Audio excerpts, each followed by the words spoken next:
Okay, let's take another look here. And again, you see this picture I put together here as a model of Scrum. This is really Scrum, right?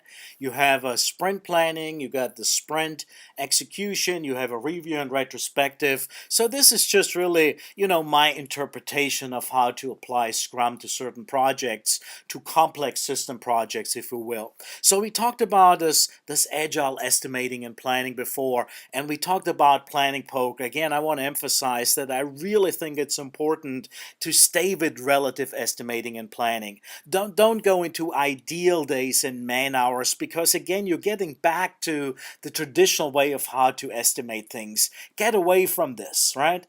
If you want to know how long it will take to read, for example, this book over here versus this book, you can compare it. You say, hey, look, this is about 3 times as big as this one. But if you say, well, how long will it take you to read the phone book? You just don't know, right? So stay with relative estimating. That's extremely important. Let me show you something else. When we talk about projects and complex systems development, so you got hardware, supply chain, firmware, mechanical, electrical, all these different domains, and you got to project forward. Usually what you do is, if you develop these systems, you're really looking at more fixed scope type of things. Let me give you an example. Let's say you're going to develop a cell phone, and you have a new hardware, new prototypes, new stuff, new technology, new WiMAX, LTE plus stuff which you haven't used before. So you might want to say, hey, on a rolling wave plan, what I'm looking for is, maybe the first goal should be making a phone call. And the second goal is maybe play music on this new phone. And the third goal might be, let's play music, stop it, and then a phone call comes in. That's why we stop, and then we continue on. And so you're basically creating small slices of functionality, which gives you the true feedback of progress, right? Because we talked earlier about that 90% complete doesn't mean crapola. It doesn't mean anything. It doesn't give you that feedback. That's why usually when people are 90% complete, all hell breaks loose, because now they have to work on the other 90%, right? You get my point? Okay, so let's take a look at this. So we have something of more fixed scope when we build these systems, these complex products, and they're usually a slice of functionality. But we also have time constraints, and if you look at pure software development, you can say, yes, a pure software system we release 5 times a year. And it's exactly on that day, right? We release there. Now, the thing what they don't tell you is what's going to be in the release, because you really don't know. So how do we rectify this? Well, we actually could use both principles when you develop a complex product, a non-software centric product, using Scrum and using these relative estimating techniques. Let me give you a viewpoint on this. Let's say that you have your product backlog, your vision, your elevator statement, and you got all this stuff customer facing. So you're looking for delivering these slices of business value as quickly as possible. The first thing, once you develop this product, you probably look at prototypes throughout development to give you some reality-based feedback. And that might be things like a minimal product, a prototype for trade shows, something to show to the customer, to get in front of the customer. Very often I work with companies and they say, hey, this is the first prototype, and then we cut it down to this minimal product, and we have this prototype of a prototype, and all of a sudden somebody says in the room, hey, you know what? I could sell that. What? Yeah, I could sell this. Very often a minimal functional prototype might be suitable for a range of customers. So you might want to get it out and make some money earlier. Not uncommon. Again, any sort of a mock-up, a prototype, a simulation, a concept, something of tangible value is obviously what you want to rank this product backlog by before you actually talk about delivering value as quickly to the customer. Very often this is driven internally. You just want to get a prototype of a new phone and you can make a phone call, and that might be that first goal, and it's valuable. Of course it is. How else are you going to get there? Now, obviously, you also have to look at these minimal marketable opportunities. And whenever you go in, I just work with a company developing motors. And they say, look, there's only one motor. And I said, okay, I understand that. But let's say if there wouldn't be something more minimalistic, something which has a range of specifications, something not as great as you want it to be, what would it look like? And they start thinking about this and they come up with a prototype. And again, somebody says, you know what, we could get this to these group of customers. It's not perfect, but it will perfectly suit them. Wow, that's powerful stuff, right? So you want to look for these minimal opportunities. Now, let's take a look at how to estimate and plan. This is really powerful stuff. This is why I'm so passionate about Scrum and so passionate about this iterative and incremental approach. So let's say we have a rolling wave plan here on top. And again, it's scope bound, what you see here with the orange triangle. And we say the first goal, that first orange bubble up here, might be to make a phone call on this new prototype.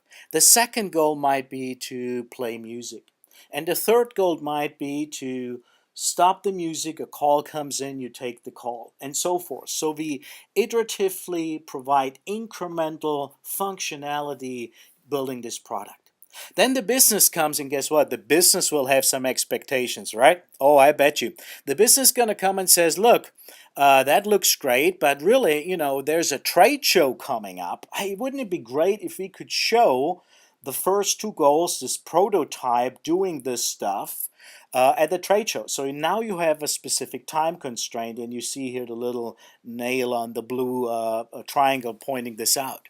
Hey, the business will always have expectations, right? They always will ask you the question, can you get this functionality done at that time? That's not going to go away with Scrum or Agile or anything else. It's going to be there. But now you got better answers because you use Scrum, and here's why. So let's say you start iterating. You see this here. I have 3 weeks iteration just as an example. We got 5 iterations per quarter. And those blue bubbles, which are traditionally called releases, I would call planning horizons, right? And when we develop this system, this complex product, this phone, it's got lots of hardware and supply chain. So if you go to supply chain, they don't understand releases on fixed times, right? You just tell them, look, these are just planning horizons, and you got them on board, right? So you got to negotiate a little bit here in the terminology. But now what we say is this, hey, when we start iterating, you now have velocity. Remember what we said before, velocity is measured. Velocity cannot be projected. It's measured the true capacity of the team. That's the point of velocity. So now that we have velocity, we have also what? Variation around velocity, absolutely. And that variation will be higher with new teams, and hopefully we can get it to stabilize. Then we can bring it up to a hyper-productive state, and we keep it there to be sustainable, right? So now, what if we could use that velocity and variation and use things like the cone of uncertainty project forward? And that's exactly what we do.